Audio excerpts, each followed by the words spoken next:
I've been HIV positive for 30 years now. Just because you're HIV doesn't make you an alien.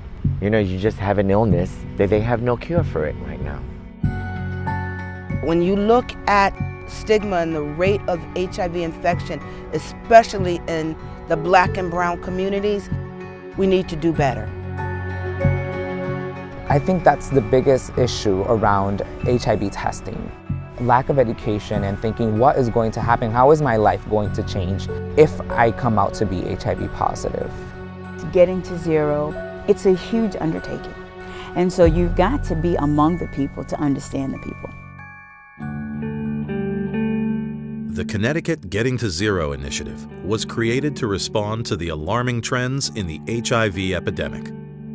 In Connecticut, there is a growing number of new cases of HIV among men having sex with men of color, Black women, and transgender women.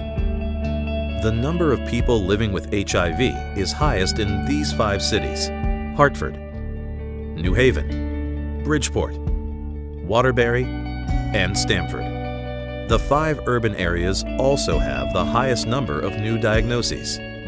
These increases led to the formation of the G2Z Commission, which conducted listening sessions with the most impacted populations.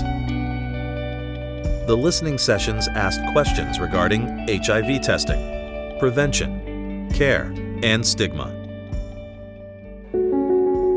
The listening sessions revealed some of the barriers to HIV testing. The biggest fear is that they don't have education about it. And I think that's what stops people from getting tested. The fear of knowing. Pre-exposure prophylaxis, known as PrEP, is a daily medication taken to prevent or lower the chances of being infected with HIV if exposed. I love the fact that HIV is not a barrier for love. PrEP is out there, and if you fall in love with somebody who's HIV positive, you still have a chance in sharing your life with that person because there's a medication that will protect you from it. Better access to HIV care for the affected populations is needed. We oftentimes, as professionals in the helping profession, we provide help that we think is going to do something for the individual, not what the individual has expressed to us. Stigma affects every aspect of HIV testing, prevention, and care.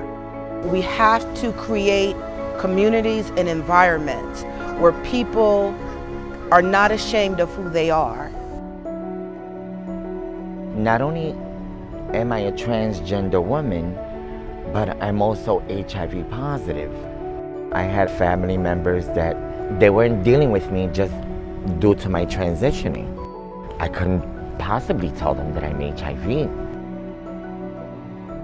The G2Z Commission compiled a report from the information gathered at the listening sessions. Their recommendations include: develop routine HIV testing legislation, implement standardized care for people living with HIV statewide, launch education programs about HIV stigma, care, and prevention, including the use of PrEP and PEP, and form working groups at the state and city level to develop plans to get to zero.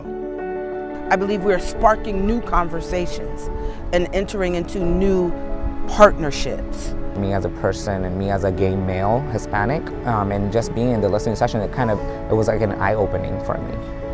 If we open up the conversation and allow people just to experience who they are, it makes it more difficult for stigma to exist. We've had enough. No one else should have to contract this disease. No one else should have to live in silence and suffer in silence. And no one else should be dying from HIV and AIDS. Just because you're HIV positive doesn't mean you're sentenced to death. And that you could live a long, productive life being HIV positive. And that you have a heart and soul, just like everybody else. Connecticut Getting to Zero. Zero new HIV infections. Getting to zero. Zero HIV-related deaths. Getting to zero. Zero stigma. Connecticut, getting to zero.